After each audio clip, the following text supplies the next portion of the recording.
I know you are. I am very passionate about it, yes. So my name is Anna Witcher, and I'm Head of Design and Policy at PDR, which is a design and research centre at Cardiff Metropolitan University. I have been there a very long time now, almost 15 years, mostly because I really, really enjoy it. And I feel genuinely passionate about bringing design to government. So when I talk about design, I'm talking about design as a user-centered and creative approach to problem solving. And in that context, design can be used and applied to government ways of working, to digital public service development, but also to policy development and ensuring that the way that government engages with citizens is proactive, user-centered, and creative. Can I just stop you? Because I'm just going to ask you therefore the question: is your background in design or not? Were you actually are you actually trained as a designer? No, great question. So I did European public policy for my master's degree. And I'm very lucky that in my job interview, they didn't ask me what design was because I wouldn't have been able to answer it. They actually wanted somebody to work initially on a European project, and this person was going to be a sort of go-between between the design community and government, and enabling the kind of two sides to speak the same language. So I was sort of an interpreter, if you like, a design interpreter. And obviously, working in design for 15 years, I would say I'm a public policy designer by immersion. But you've got a background of working for a company, for Siemens, haven't you, as well? So Yeah. was that in terms of their design work, or was it in a broader context in terms of their relationship with government or with the public? So that was actually in the context of marketing. So that was a very kind of early professional experience. So probably not the most relevant, to my current work, but it was a great opportunity to work abroad. It was in the times when the UK was still subscribed to the Erasmus programme. So I'm a huge advocate for the European project, and I honestly think that the Erasmus program is one of the best things that Europe runs. So it's for me very sad that the UK is no longer part of that particular program. I understand that distress that losing those opportunities for your students and young people. So you effectively came into this in a way, not really being a designer, not really having a background in design, but more of a background in terms of policy making and public policy. Is that fair? Absolutely, yeah. And so where does the design thinking come from? How does that become part of, how has that become part of what you do? I think that governments are seeking new ways of working. They recognise that there is potentially a crisis in the legitimacy of public policy making. And trends in technology are changing the relationship between citizens and the state, disrupting. And governments have to now be much more than ever responsive to citizens' needs. You can order things at a touch of the button, off Amazon, and yet, very often digital public services are not necessarily the most user-friendly. So this is all about making sure that public services and public policies are inclusive, accessible, and user-centered. So there's many different ways that we can do this. It's about infusing a more user-centered mindset among civil servants, but also giving people a safe space to experiment with these approaches, because they can take civil servants out of their comfort zone. So as an example, one of my major passions at the moment is supporting governments to develop policy labs. So policy labs are multidisciplinary teams, often including designers, which are bringing, as I said, more creative and citizen or people-powered ways of working to government.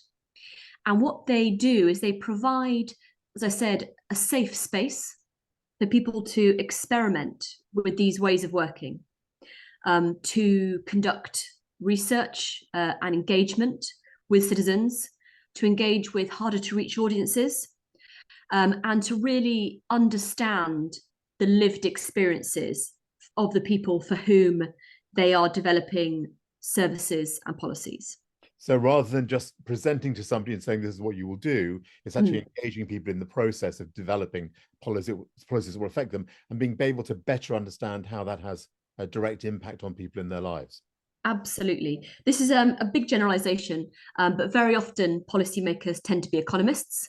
So they have a really great understanding of the numbers, but very often from the big data, the bird's eye view, they often don't necessarily have the deep dive experience in understanding, what it means to be on the ground, somebody receiving adult social care, or somebody dealing with a crisis, or whatever the specific policy domain might be. So this is about really fostering empathy for the people for whom policymakers are developing solutions. And is it fair to say that in a way it's also about trying to develop a 360-degree approach to, in actual fact, looking at the policy is there, but you need to develop it, but you need to also understand how it impacts upon people. It isn't just done to them, but it actually is something which is able to support them in terms of development as well.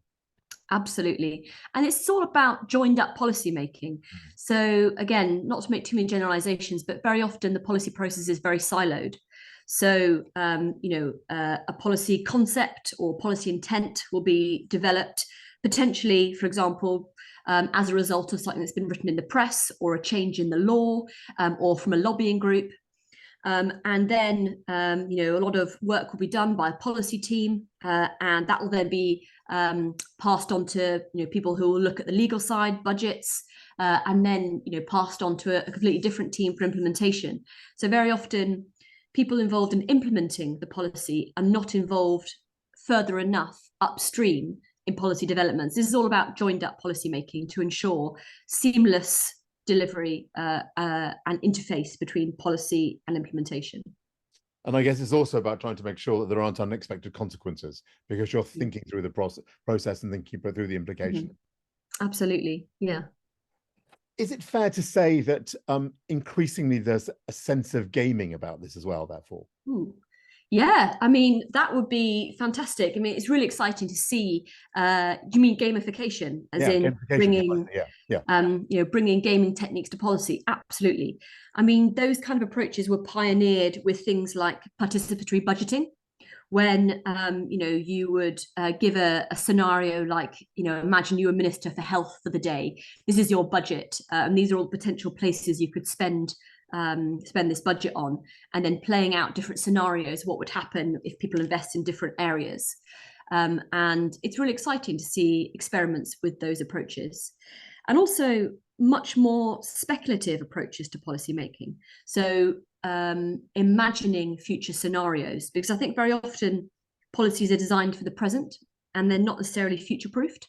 And that's, again, I think where design can bring in some exciting elements, because it can help you reimagine, what a different future might be for a particular policy domain, in a more creative way by, again, involving citizens more actively. So I think, gamification and future scenarios and participatory budgeting, I think, are really exciting developments in the policy space. And does that also mean that you're talking about being agile and sprinting and all those terms that you see coming through from that digital Absolutely. Yeah, agile is really crucial to the policy process, because fundamentally, when a policy is finally delivered, it's never static. It should continuously evolve. So the idea of continuous feedback, continuous improvement, something that is reactive, reflexive, is a really exciting space. But this is a really big cultural change for government, because they're very used to waterfall management processes. So all this mindset is a big thing to ask of civil servants. And of course, trends in agile and design are not the only things coming down the pipeline. So civil servants really are faced with a kind of barrage of these new innovation methods and trends. So it's definitely, it's not an easy position to be in. But also faced with the age-old problems of budgets, budgets as well. So Absolutely, but this is where design is crucial, because design is about de-risking delivery. If you really understand the problem space and you really co-design solutions that are fit for purpose, viable and desirable to use, then you save huge amounts of money further down the line, because government is sometimes guilty of jumping straight to solutions and investing huge amounts of money in pilots, which are already at such a huge scale. And so even if you get that all important user feedback, fundamentally, I like to think of it a bit like an oil tanker. It's never ever going to fundamentally change direction. It can only really alter its path, by a few degrees. But at the same time, surely with policy labs, one of the things, it's an early stage of pilot development. So is it fair to say that what it's doing is developing more effective pilots? Mm-hmm. So well, I would say there's a difference between prototyping and piloting. Okay, yeah. So design is all about prototyping. You would never imagine that a big global company would launch a new product or service without iteratively developing and testing it with services, or with citizens, with customers, sorry. Whereas governments seem very happy to introduce huge large-scale pilots that haven't been necessarily through a very rigorous consultation process. So this is all about iteration and prototyping and incremental improvement to reach a point where the concept is ready to be tested with citizens. So that also seems to me to be speaking to the issue of ownership as well. So it's not owned just by government, but it's actually owned, and not also by the policy lab itself, but actually in a sense you want to ensure that because it is prototype, because it is piloted in a different way, it becomes owned by a far wider sense of community as well. Yeah, that is so important, creating legitimacy, ownership, and ultimately by doing that you create resilience for the service or policy concept. I'm just going to ask you this because I think this is kind of possibly kind of an elephant in the room in these sorts of scenarios. How then do you think this can deal with major shocks within systems? So for example, we've had the major shock of a war within Ukraine, which perhaps we should have been able to see was coming, but we didn't see it coming. How do you think that policy labs can help us to start to be far more future proofed in that way? Well, design is already being applied in these contexts. As an example, many government departments have a crisis response unit, and design is already being used to understand the user experience of crisis. So, whether it's improving visa application processes, or whether it's literally dealing with a natural disaster on the ground and understanding, what the procedures are. This is all about understanding people's experiences and where the pressure points are in the current process, so that there's a better response to crisis, whether induced by humans or by the climate, and how governments can be resilient in dealing with those. There's some fantastic work being done in the Philippines around using design for crisis prevention. So it's really exciting to see governments experimenting with design approaches, because, as you say, these solutions have to be easy to use. They have to be able to be owned and adopted and used by the people for whom they're intended. And also developed in a way which is culturally sensitive, because people react in different ways to being asked to do things as well, or have different expectations of the way in which their government operates. I'm just wondering if you can give me, just so we wind up, I'm just wondering if you can give me an example of somewhere where you think this approach is working really well, and somewhere where you think it hasn't worked so well, and therefore and what was wrong with that particular approach. Ooh, great question. Let me think. I think there are, I think I'll just give generically some lessons where I think service design and policy design work well. There are definitely preconditions to service design and policy design working well. I would say one of them is senior management support, because you have to bring senior decision makers on the journey, on the design journey with you, because it's no good a really agile design lab or design team working on really exciting stuff, conducting really extensive user research, developing really phenomenal solutions to particular policy or service challenges, but not engaging senior management, which ultimately means those solutions are not implemented. I think one of the hardest things for design initiatives is moving from concept development and ideas generation to implementation. So I'd say some of the preconditions for success are, senior management buy-in, bringing stakeholders on the journey, and really actively involving and empowering those organizations and individuals who will ultimately be actively responsible for implementing elements of the new idea. Grant, and just my final question, I promise you, collaboration. Yeah. How important is collaborative governance in this process as well?